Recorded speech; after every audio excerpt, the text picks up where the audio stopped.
Hello, everyone. It's Kirk from The Next Level Now. As you can see behind me, I have a small affinity for reading. And I've been this way since I can remember being able to read. I have just a tremendous volume of books. I love reading. I love learning. I like to read about how other people approach different topics. And over the years, my thoughts and likes on books have gone through many different twists and turns: science fiction, mystery, biography, historical, science, neuroanatomy. I've been all over the map on this.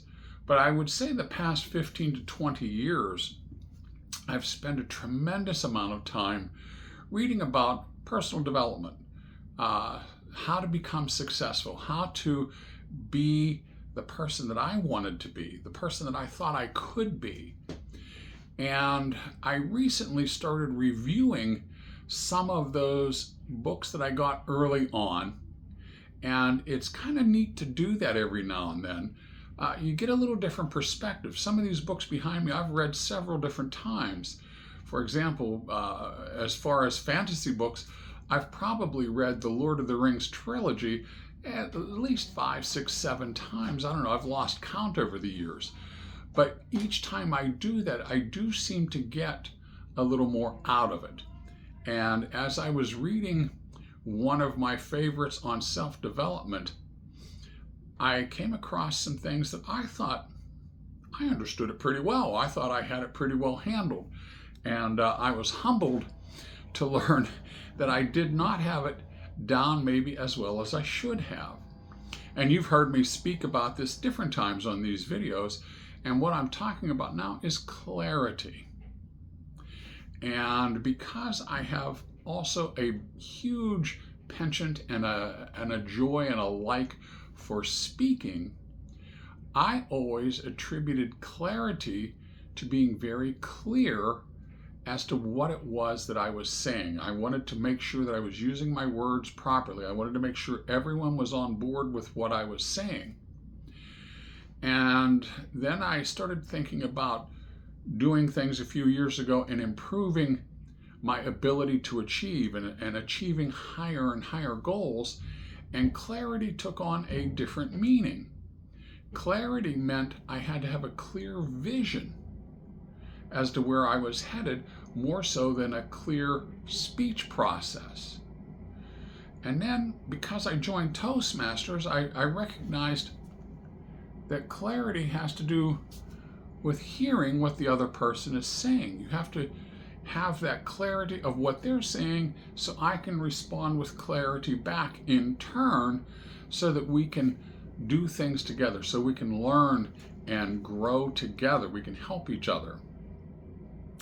Well, my recent review of some of this material from years ago pointed out another area of clarity that I was a little disappointed in myself for not being better at. And that is a clear picture of how I want to interact with every person before I go interact with them. Now, random meetups, you can't control that. But as I come home from work and I pull into the driveway, how many times I'm still carrying what went on at the office with me as I come through the garage, come through the laundry room, into the living room.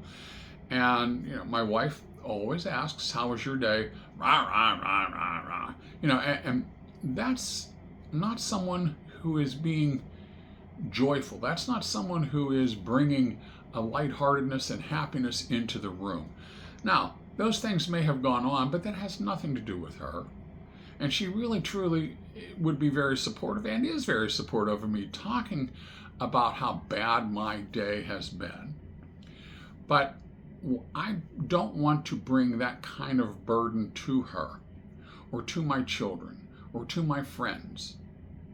That's something that I need to take care of where I'm at, and I need to take care of it.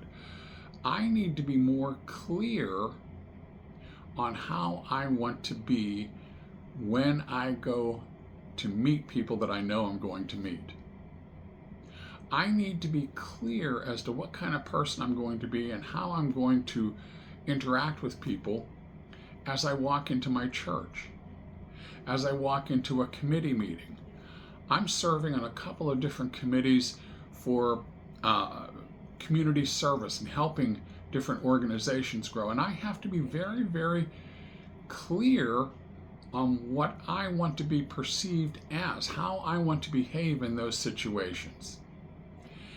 And that kind of clarity is something that I think we all have a tendency to kind of let go, just let it pass by. We show up and we go through the motions. But I do believe that in the times that I have shown up with clarity of purpose, how I'm going to show up, the interactions have been better. They've been far more helpful, productive. More gets accomplished if I'm on track with what's going on and I'm not just flying by the seat of my pants. So I'm going to challenge you right now and do an experiment with me. For the next couple of times where you have someone who you're going to meet, someone who you're going to talk to on the phone, someone who you know there's an event coming where you're going to run into that person, set out a clear purpose. Something that you know you want to bring to that meeting, something that you would like to hear about at that meeting. Not all about you. Focus on them. But see if that clarity doesn't improve that relationship. And then if you wouldn't mind, please, in the space below in the comments section, message me back and let me know how it goes. Or DM me right here on Facebook and let me know how that goes. My own little experiment. We'll see how this works. So please go to the Next Level Now YouTube channel, go to the Next Level Now Facebook page, and check out the material there. Tamika Thomas on Facebook, where she's talking about just all kinds of very cool, interesting things. She has coming up this evening, by the time you see this, it won't be, it'll be past, I'm sure, but Monday evening, February 2nd, she is doing a free course on descriptive words, learning to make use of the English language. Such a wonderful language, probably one of the most complex in the world, but yet there are so many words that we could and should be using to make our descriptions more clear, to make them more vibrant, make life better. All right, I hope that this all serves you. I hope you're enjoying what it is that we're producing. Please like, follow, share, get this message out for us to as many people as possible, and we'll talk to you next time. Bye-bye.